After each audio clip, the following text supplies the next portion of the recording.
وہ گمراہ ہو گئے، کیونکہ قد کا جو لفظ ہے وہ پرفیکٹ ٹینس شو کرتا ہے جس میں کوئی شک نہیں، لیکن ساتھ میں اللہ تعالیٰ نے دلالم گمراہ ہونا بعیدہ دور کا، یعنی کوئی عام ایسے گمراہ نہیں ہے کہ چلو تھوڑی دیر کے لیے راستہ بھٹک گئے اور واپس آ سکتے ہیں، تو اب یہ اتنے بھٹک چکے ہیں کہ اب یہ واپس نہیں آنے والے۔ ان الذین کفروا وظلموا، اب پھر کفروا کا ذکر ہے لیکن ساتھ میں صدو کی جگہ ظلموا اور ظلم کیا، بے شک وہ لوگ جنہوں نے کفر کیا، وظلموا اور ظلم کیا۔ لم یکن اللہ، نہیں ہے اللہ، لیغفر لہم کہ وہ انہیں بخش دے، ولا اور نہ لیہدیہم طریقہ، نہ یہ کہ وہ انہیں راستے کی ہدایت دے۔ تو جن لوگوں نے کفر کیا، دو کام کیے نا اب یہاں پہ، اوپر کیا تھا؟ کفروا وصدوا عن سبیل اللہ، یعنی کفر کیا اور اللہ کے راستے سے خود بھی روکے اور روکا بھی، باقیوں کو بھی روکا۔ یہاں پہ ہے کفر کیا اور ظلم بھی کیا۔ اب ایسی ان لوگوں کے لیے کیا ہے کہ ایک چیز کہ اللہ تعالیٰ ان کی بخشش نہیں کرے گا، نمبر 1۔ دوسری چیز کیا ہے کہ وہ ان کو راستے کی ہدایت نہیں دے گا۔ کفر، اب وہ کفر اور ظلم کی بات آئی ہے نا، تو کفر جو ہے وہ خود لائک بذات خود ایک ظلم ہے۔ انسان کفر کر کے کس کے ساتھ ظلم کر رہا ہوتا ہے؟ اللہ کے ساتھ ظلم کر رہا ہوتا ہے؟ نہیں، ابھی ہم نے دیکھا کہ اللہ کو تو کوئی فرق نہیں پڑتا، وہ تو اپنی ذات کے ساتھ ہی ظلم کر رہا ہوتا ہے۔ اور اوپر والی آیتیں میں لائیں تو جو لوگ خود بھی کفر کرتے ہیں، یعنی آخری نبی کے آنے کے بعد بھی، اور دوسروں کو بھی اس پر اکساتے ہیں، وہ کتنا بڑا ظلم اس زمین پر اور تمام انسانوں سے کر رہے ہیں۔ کیسے؟ کیوں ظلم ہے یہ؟ کیونکہ آپ دیکھیں کہ قرآن میں اللہ تعالیٰ نے خود بتایا نا کہ اب کفر کی ایک شکل شرک ہے نا، کہ ان شرک لظلم العظیم، کہ شرک جو ہے وہ بہت بڑا ظلم ہے۔ تو اب یہ لوگ اتنا دور نکل گئے ہیں، اللہ تعالیٰ کی بخشش اور مغفرت سے بھی دور نکل آئے ہیں، اوپر دیکھا کہ وہ بہت دور گمراہ ہو گئے ہیں۔ اب یہ ہے کہ وہ اللہ کی بخشش اور مغفرت سے پرے ہو گئے ہیں۔ اللہ کی بخشش کی نشانی کیا ہے؟ کہ وہ ہدایت کے راستے کی طرف، جو کہ صراط مستقیم ہے، اس کی طرف رہنمائی فرما دیتا ہے، یا پھر جنت کے راستے کی طرف رہنمائی فرما دیتا ہے۔ تو یہ جو طریقہ راستہ ہے، یہ کون سا ہے؟ یہ صراط مستقیم ہی ہے۔ تو اللہ کی مغفرت کی نشانی یہی ہے کہ اللہ تعالیٰ انسانوں کو پھر ہدایت کا راستہ دکھا دیتا ہے۔ لیکن کن کو نہیں دکھاتا؟ جو کفر کرتے ہیں اور پھر ظلم بھی کرتے ہیں اپنی جانوں کے اوپر۔ 169 کو دیکھتے ہیں۔ الا طریق جہنم، سوائے راستے کے جہنم کے۔ اب جب ان کو ہدایت کا راستہ اللہ تعالیٰ نہیں دکھاتا تو پھر کون سا راستہ ان کے لیے بچتا ہے؟ الا طریق جہنم، سوائے راستے کے جہنم کے، خالدین فیہا، ہمیشہ رہنے والے ہیں اس میں، ابدن، ہمیشہ ہمیش۔ وکان ذلک علی اللہ یسیرا، اور یہ بات اللہ پر بہت آسان ہے۔ مگر ان کو پھر وہی بات ہے کہ کون سا راستہ پھر ان کو آسان نظر آیا جس کی طرف یہ چلے گی؟ وہ راستہ تو ان کو مشکل نظر آیا نا، انہوں نے اس کا انکار بھی کیا، انہوں نے اس کا کفر بھی کیا، اس کی طرف تو وہ گئے نہیں۔ تو جو راستے ان کو آسان نظر آئے، جن کی طرف یہ چل پڑے، وہ سارے راستے ان کو جہنم کی طرف لے کے جانے والے تھے، جس میں وہ ہمیشہ ہمیشہ رہیں گے۔ اور یہ جو ہے نا، یہ کام کون سا کہ جہنم میں گناہ گاروں کو داخل کرنا اور جلانا، یہ اللہ تعالیٰ کے لیے کوئی مشکل نہیں ہے۔ یہاں پہ ایک یہ اللہ تعالیٰ نے کہا یہ میرے لیے اللہ پہ بہت آسان ہے۔ ایک غلط فہمی کا ازالہ ہو رہا ہے۔ بعض لوگ یہ دعویٰ کرتے ہیں کہ اللہ بڑا رحیم ہے، کیا وہ اپنی ہی مخلوق کو جہنم میں ڈالے گا؟ یہ وعیدیں، یہ جو جہنم کی باتیں آئی ہیں قرآن میں، یہ صرف ڈراوے کے لیے ہیں۔ بالکل ایسے ہی جیسے ماں باپ اپنے بچوں کو ڈراتے ہیں نا کہ یہ کیا تو ہڈی پسلی ایک کر دوں گی، مائیں کہتی ہیں، یا تمہیں ماروں گی بہت زیادہ ڈنڈے سے، تو ویسی کرتی تو نہیں ہے، یا والدین اس طرح سے پیٹتے تو نہیں ہیں اپنے بچوں کو۔ تو اب یہ ہے کہ اللہ تعالیٰ بھی بس جو ہے وہ اسی طرح سے ڈراوے دیتا ہے تاکہ لوگ جو ہیں وہ سیدھے رہیں۔ مگر اللہ تعالیٰ نے یہاں پہ فرما دیا ہے کہ یہ کام کرنا اس کے لیے مشکل نہیں ہے۔ کون سا؟ جہنم میں پھینکنا، اور گمراہوں کے ساتھ ایسا ہی ہونے والا ہے۔ یا ایھا الناس، اے لوگو، ایسا لگ رہا ہے نا کہ کچھ آخر سورت کے اختتام کی طرف جا رہے ہیں۔ سورت کے سٹارٹ میں بھی لوگوں سے خطاب کیا تھا اللہ تعالیٰ نے۔ یا ایھا الناس، اے لوگو، قد جاءکم الرسول بالحق من ربکم، تحقیق تمہارے پاس ایک رسول حق کے ساتھ آ گیا ہے تمہارے رب کی طرف سے۔ تمہارے پاس ایک رسول آ گیا ہے جو حق لے کر آیا ہے، اور وہ تمہارے رب کی طرف سے آیا ہے۔ فآمنوا خیر لکم، بس ایمان لے آؤ، یہ بہتر ہے تمہارے لیے۔ وَإِن تَكْفُرُوا، پھر اگر تم کفر کرو گے، فَإِنَّ لِلَّهِ مَا فِي السَّمَاوَاتِ وَالْأَرْضِ، تو اللہ ہی کے لیے جو کچھ آسمانوں میں ہے اور جو کچھ زمین میں ہے۔ وَكَانَ اللَّهُ عَلِيمًا حَكِيمًا، اللہ تعالیٰ بہت علم والا ہے، بہت بخشنے والا ہے۔ پہلے ایک حصے کو دیکھ لیتے ہیں، کون سا؟ یا ایھا الناس قد جاءکم الرسول بالحق من ربکم، یہاں تک۔ تو کیا مطلب ہے اس کا؟ کہ اے لوگو، تمہارے پاس اللہ کا ایک رسول آ گیا ہے حق لے کر۔ تو پیچھے آپ دیکھیں کہ مختلف گروہوں کی بات ہم نے سورت کے سٹارٹ میں اور بیچ میں ہم پڑھتے رہے ہیں، جیسے کہ منافقین تھے۔ منافقین کی تو بہت زیادہ ہم نے ذکر پڑھا ہے سورت میں۔ مشرکین کی بھی بات آئی، اہل کتاب کی بھی بات آئی، اور مومنین کی بھی بات آئی۔ یہاں پہ نا دعوت کا انداز ہے، اور لوگوں کہہ کر مخاطب کیا گیا کہ تم جو کوئی بھی ہو، کسی بھی گروہ یا قبیلے سے تعلق رکھتے ہو، منافق ہو، مشرک ہو، اہل کتاب ہو، کوئی بھی ہو، سن لو، دیکھ لو کہ ہمارا رسول تمہاری طرف آ گیا ہے ایک آخری حجت کے طور پر، اور اب تمہارے پاس یہی آخری موقع ہے۔ اور وہ کس کے ساتھ آیا؟ بالحق تھی۔ حق کیا ہے؟ اس کو انڈر لائن کر لیتے ہیں۔ حق کیا ہے؟ سچا دین لے کر آیا ہے، بغیر ملاوٹ کے۔ کیونکہ یہودیوں نے اور مشرکوں نے تو ملاوٹیں کر کے رکھی ہوئی تھی نا۔ یہودی کس طریقے سے انہوں نے اپنے کتاب میں تحریف کر کے رکھی ہوئی تھی، اور دوسری مشرکین نے کیا ملاوٹ کی ہوئی تھی کہ ہم تو دعویٰ تو یہی تھا کہ ہم دین ابراہیمی پر ہیں، لیکن کیا دین ابراہیمی میں فرشتوں کو بیٹیاں بنا کے پیش کیا جاتا تھا؟ نہیں۔ یا ان کے بت بنا کے کعبہ میں رکھنے کا حکم تھا؟ بالکل نہیں۔ کیونکہ ابراہیم علیہ السلام تو اللہ تعالیٰ بار بار کہتے ہیں کہ وہ تو یکسو تھے، اور وہ مشرکوں میں سے ہرگز نہیں تھے۔ تو یہ تو ان سب نے ملغوبہ بنا لیا تھا دین کا۔ تو اب جو دین آیا ہے، وہ جو حق آیا ہے، وہ سچا دین ہے، اس میں کوئی ملاوٹ نہیں ہے۔ اور آپ دیکھیں کہ بڑے دو ٹوک انداز میں بات کی جا رہی ہے۔ پھر آگے اللہ تعالیٰ کہتے ہیں فَآمِنُوا خَيْرٌ لَكُمْ، یعنی ایک جلالی سا انداز بھی ہے۔ تو ایمان لے آؤ، یہ تمہارے لیے بہتر ہے۔ رسول آ گیا، اب تم یہ نہیں کہہ سکتے کہ اللہ تعالیٰ کی طرف سے تو کوئی رہنمائی نہیں آئی، ہم پر بات واضح ہی نہیں ہوئی۔ کیونکہ 166 نمبر جو آیت ہے، اس میں ہم نے حجت کی بات پڑھی تھی نا۔ تو اب اتمام حجت ہو، کیا حجت کی بات پڑھی تھی؟ کہ رسولوں کو بھیج کے اللہ تعالیٰ نے کس طریقے سے حجت تمام کی ہے۔ تو اب یہ اتمام حجت ہو گیا ہے، کیونکہ رسولوں کی کڑی کے آخری رسول خاتم النبیین آ گئے ہیں، اور وہ جو دین لے کر آئے ہیں وہ خالص ہے۔ لیکن وَإِن تَكْفُرُوا، پھر اگر وہ کفر کریں، فَإِنَّ لِلَّهِ مَا فِي السَّمَاوَاتِ وَالْأَرْضِ، تو جو کچھ آسمانوں میں ہے اور جو کچھ زمین میں ہے، وہ سب اللہ ہی کا ہے۔ وَكَانَ اللَّهُ عَلِيمًا حَكِيمًا، اور اللہ تعالیٰ بہت علم والا ہے اور بہت حکمت والا ہے۔ یعنی اگر تم ایمان نہیں لاتے اور انکار کرتے ہو، تو یاد رکھو کہ تمہارے انکار سے اللہ کے کوئی رکے ہوئے کام سیدھے نہیں ہونے والے۔ تم اس کا کچھ نہیں بگاڑ سکتے، ہاں اپنا ہی فیوچر خراب کرو گے۔ کیوں؟ اللہ تو بے نیاز ہے، وہ تو غنی ہے، زمین اور آسمان کا مالک، سب کچھ اسی کا ہے، سب اس کے قابو اور قدرت میں ہے، اور وہ علیم بھی ہے۔ یعنی تمہیں یہ لگتا ہے کہ اللہ پہ ایمان لائیں گے تو کوئی آسان ہوگا؟ نہیں، اس کی اتھارٹی دیکھ لو، کہ تم اپنے آپ کو بھی کمپیئر کر لو اس اتھارٹی میں، کہ وہ جن آسمانوں اور زمین کا مالک ہے نا، اسی زمین کے ایک چھوٹے سے حصے ہو تم، یہ نظر بھی نہیں آؤ گے، اتنے چھوٹے ڈاٹ ہو۔ تو وہ علیم ہے، یعنی ہر ایک کے اعمال سے واقف ہے، بے خبر نہیں ہے کہ اس کی سلطنت میں رہتے ہوئے اس کے ساتھ نافرمانیاں کرو تو اس کو پتہ بھی نہ چلے۔ وہ تمہیں فوراً پکڑ سکتا ہے، لیکن نہیں پکڑتا۔ کیوں؟ وہ حکیم ہے، وہ جانتا ہے کب کس کو پکڑنا ہے، کب کس کو کہاں جزا دینی ہے، کس کو سزا دینی ہے۔ یہ سلطنت صرف اس کی حکمت کے تحت چل رہی ہے۔ تو پھر کیا سبق نکلا ہمارے لیے؟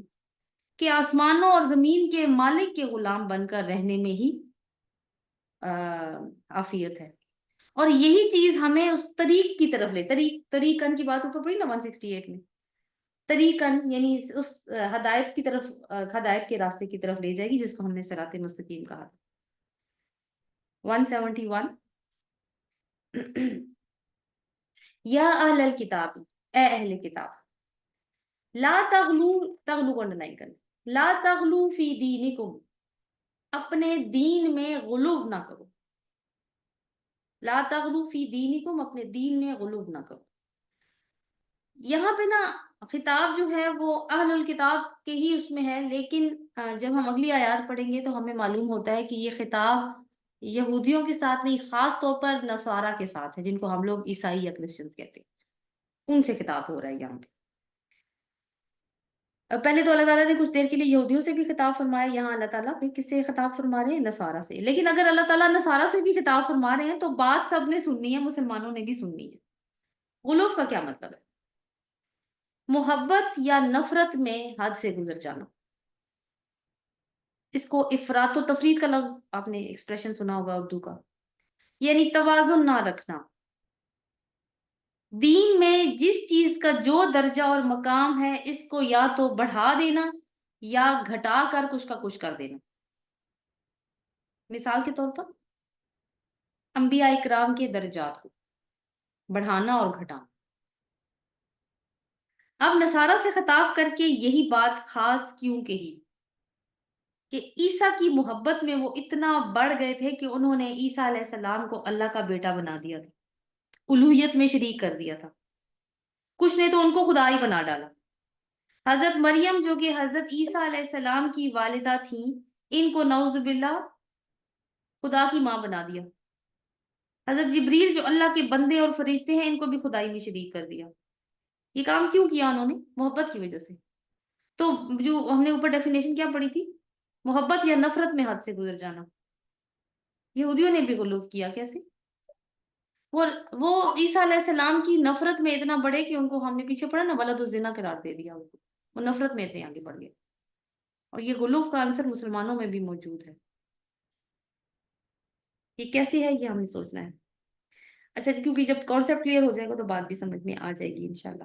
اینی وے، تو اب آگے اسی آیت میں، کیونکہ تھوڑی سی لمبی آیت ہے، اس میں یہ بھی آگے جا کے آئے گا کہ انہوں نے اسی غلوف کی بدولت تثلیث کا عقیدہ گھڑا. ٹھیک ہے، اس کے علاوہ انہوں نے ایک پورا نظام کھڑا کیا رہبانیت کا. رہبانیت کیا ہوتی ہے؟ جس میں دنیا کی ہر قسم کی لذتوں سے کنارہ کشی اختیار کر کے بس جوگیوں والی زندگی گزارنے پہ زور دیتے ہیں. نہ شادی کرنی ہے، نہ اچھا کھانا کھانا ہے، نہ اچھے کپڑے پہننے ہیں، جنگلوں میں نکل جاؤ بے شک. یہ جو ننز ہے نا، ننز کا جو کانسیپٹ ہے کہ وہ انہوں نے وہ اسی سے ہی ہے رہبانی. اس طرح میل ننز بھی ٹائپ آف ہوتے ہیں. تو یہ ہے کہ جوگیوں والی زندگی گزارنی ہے اور اسی کے اوپر زور دینا ہے. یعنی دین میں ویسے تو دین کی کوئی چیز انہوں نے ایسی نہیں چھوڑی جس میں انہوں نے غلوف نہ کیا ہو. غلوف نہ کی دین میں کوئی چیز ایسی نہیں چھوڑی غلوف نہ کیا، مطلب اپنی جگہ سے ہلا دی. یعنی جو اس کے پلر سے نا، ان کو اپنی جگہ پہ نہیں رہنے دیا انہوں نے. تو اللہ تعالیٰ نے آگے کیا کہا ان سے خطاب کر؟ ایک بات تو یہ ہو گئی کہ تم غلوف نہ کرو اپنے دین میں. یہ بات تو ہم نے ڈسکس کر لی. آگے کیا ہے؟ وَلَا تَقُولُوا، اور نہ تم کہو، اللہ اللہ پر، الا مگر الحق، یعنی حق کے سوا اللہ کے بارے میں کوئی بات نہ کرو. کیونکہ غلوف ایک طرح کا فتنہ ہے، اور اس فتنے کا دروازہ اس وقت کھلتا ہے جب جھوٹ کو اللہ کے ساتھ منسوب کر دیا جائے.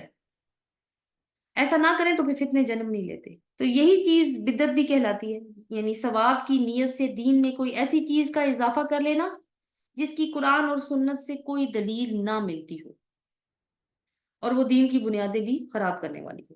تو اس کو تو اللہ تعالیٰ کے اوپر کوئی ایسی بات نہیں کرنی جو یہ اللہ تعالیٰ نے یہاں پہ کہا. کیونکہ یہ جتنی بھی غلوف یہ اپنے دین میں کر رہے تھے، یہ سارے کا سارا کیا تھا؟ کہ اللہ کے اوپر ایسی بات کرنا جو خلاف حق ہے. آگے اللہ تعالیٰ کیا فرماتے ہیں؟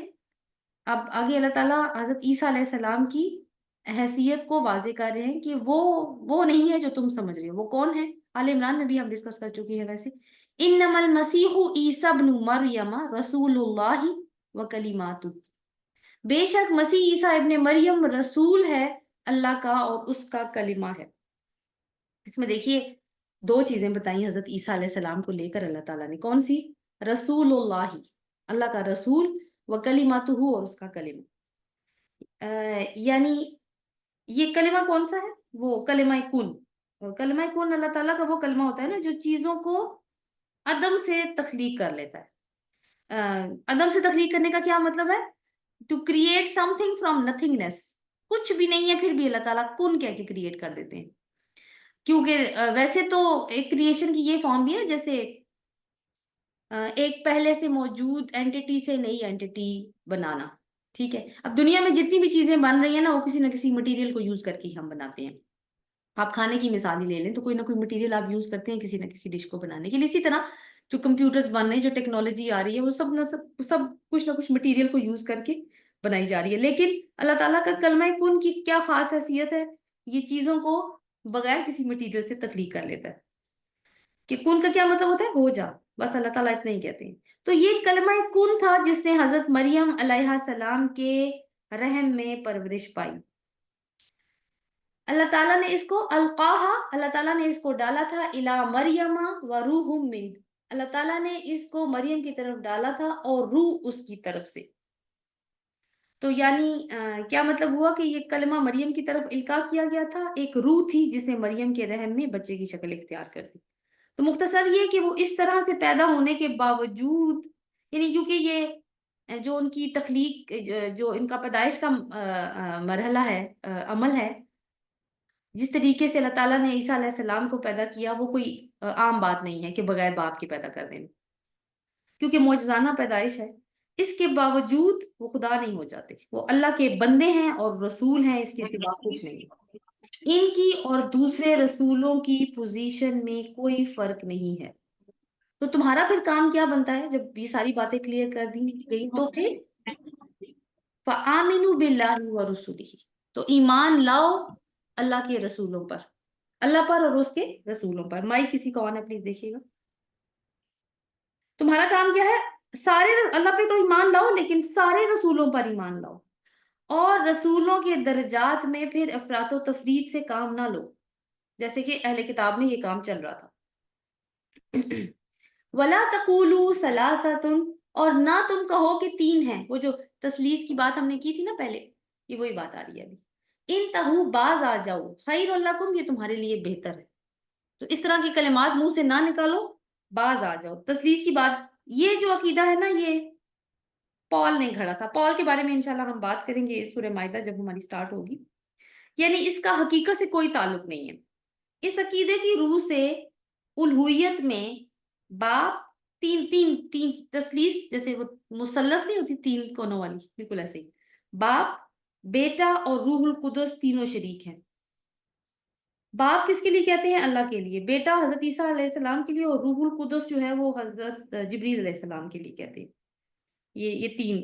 اور ساتھ یہ بھی کہتے ہیں کہ اللہ ایک ہے، اور پھر یہ بھی کہ ایک میں تین ہے اور تین میں ایک ہے. اب خود کنفیوز ہو گئے نا جب کہا کہ یہ تین ہے، پھر یہ کہ اللہ تو ایک ہے، وحدانیت کا بھی ذکر ہے. ہاں، یہ اب اس کنفیوژن کو کیسے دور کریں؟ پھر وہ تین میں ایک ہے اور ایک میں تین ہے، پھر یوں کہنا شروع کر دیں.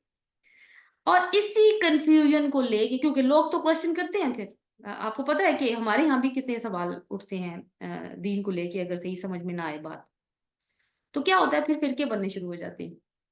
نہیں، وہ ٹھیک کہتا ہے ہم اس کے ساتھ ہوں گے، فلانا ٹھیک کہتا ہے، تو بہت ڈھیروں فرقے بن گئے صرف اس وجہ سے. تو اللہ تعالیٰ فرما رہے ہیں کہ باز آ جاؤ، یہ فتنہ آدم سے لے کے عیسیٰ علیہ السلام تک کسی نے نہیں گھڑا سوائے تمہارے، یہ تثلیث والا.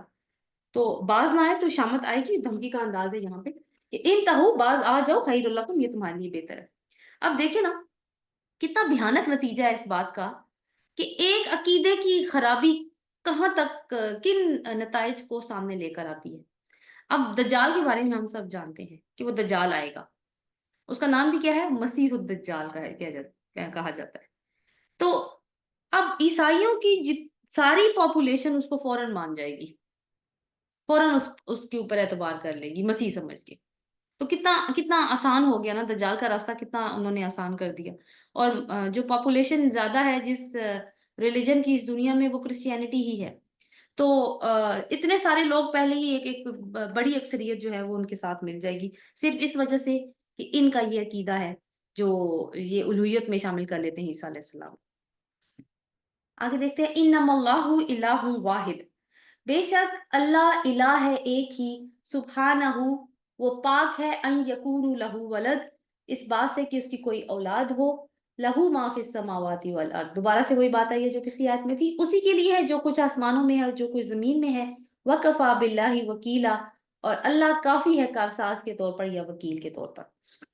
یعنی اللہ تعالیٰ ہی واحد الہ ہے، اس کی الوہیت میں کوئی شامل نہیں ہے. الہ کا کیا مطلب ہوتا ہے؟